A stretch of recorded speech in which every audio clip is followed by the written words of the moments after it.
بسم اللہ الرحمن الرحیم میرے عزیز طلبہ و طالبات، سینئر ہومیوپیتھک ڈاکٹرز اور ہومیوپیتھک لورز، السلام علیکم۔ میں اپنے تجربات کو جس طرح سے شیئر کر رہا ہوں اس میں آج ایک بہت ہی اہم ٹاپک کینسر لفظ خود ایک لفظ اتنا دہشت ناک ہے کہ لوگ اس کا نام سن کر ہی ایک امیج ذہن میں بنتا ہے کہ یہ علاج ممکن نہیں ہے، اور اگر ہے بھی تو بہت ہی مہنگا اور بہت ہی زیادہ تکلیف دہ، جبکہ حقیقت یہ نہیں ہے۔ جبکہ دنیا میں ہومیوپیتھک سسٹم موجود ہے اور اس کے باوجود لوگ اس بیماری کے حوالے سے،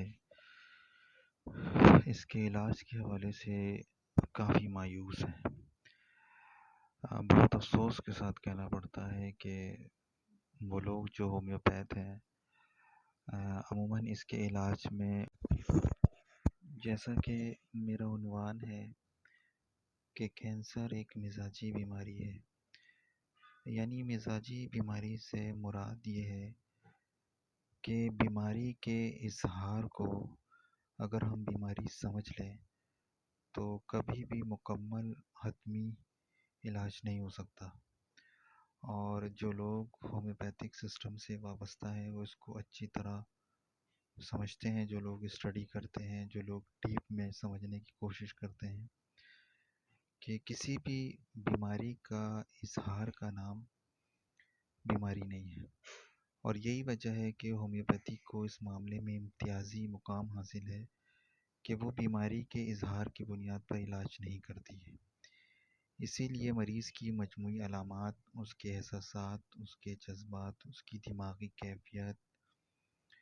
اس کے ساتھ غم اور غصے کے معاملے، ان ساری چیزوں کو مدنظر رکھ کر ہی دوا اس کے لیے پرسکرائب کی جاتی ہے۔ ٹھیک اسی طرح سے جس طرح دیگر بیماریاں ہیں، اس طرح سے کینسر بھی ایک بیماری ہی ہے۔ اگر ہم اس کو،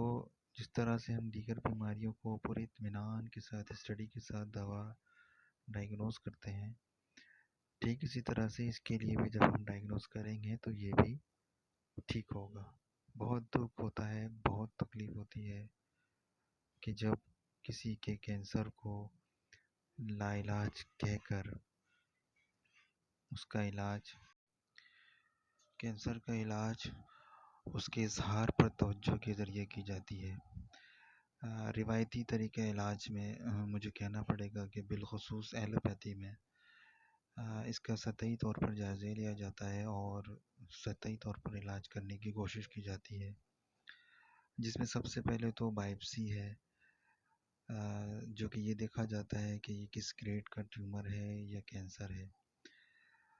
یہ بھی ایک تکلیف دہ معاملہ ہوتا ہے اور اس سے کسی حد تک کینسر سیپٹک بھی ہو جاتا ہے۔ اس کے بعد پھر کیمو کیا جاتا ہے جو کہ بے انتہا سائیڈ ایفیکٹس ہیں،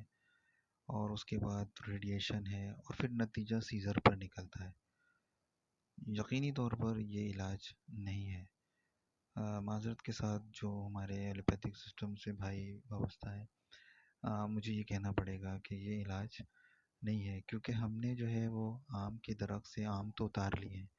لیکن وہ جو درخت آم بنا رہا ہے اس کا ہم نے کوئی حل نہیں کیا ہے۔ اسی طرح سے کینسر بھی ایک مزاجی بیماری اسی وجہ سے ہے کہ بیماری کا تسلط پورے وجود میں ہوتا ہے، تو اس کو اس کے وجود کے سے ختم کرنا انتہائی ضروری ہے، کیونکہ یہ بیماری صرف اس شخص کی جان نہیں لیتی ہے بلکہ یہ نسلوں پر سفر کرتی ہے۔ یہ نسل در نسل سفر کرتی ہے اور اگلی نسل کو کوئی نہ کوئی سائیڈ ایفیکٹ دیتی ہے، کوئی نہ کوئی ڈیفیکٹ ضرور دیتی ہے۔ جن خاندانوں میں یہ ہوتا ہے ان خاندانوں کے بچوں میں، اگلی نسلوں میں، پھر تیسری نسلوں میں تو یہ بہت کم عمر میں ہی اپنے باقیات دکھانا شروع کر دیتی ہے۔ کسی کی آنکھوں کی بینائی نہیں ہوتی ہے، کوئی بول نہیں سکتا ہے، کسی کو چلنے میں پرابلم ہوتی ہے،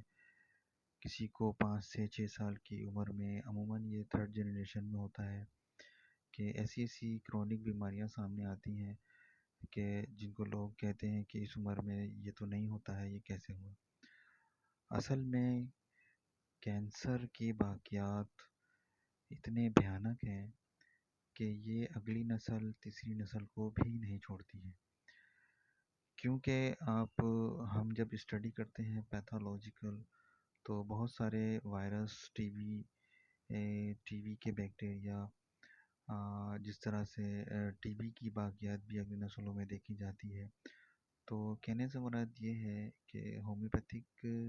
کے اندر بہت ساری ایسی ادویات ہیں جو کہ سامنے کی ادویات ہیں، بہت زیادہ ریئر ادویات بھی نہیں ہیں کہ جن کے ذریعے سے اس کا علاج ممکن ہے۔ انشاءاللہ نیکسٹ ویڈیو میں اس میں مزید تفصیل سے گفتگو ہوگی۔ جزاک اللہ۔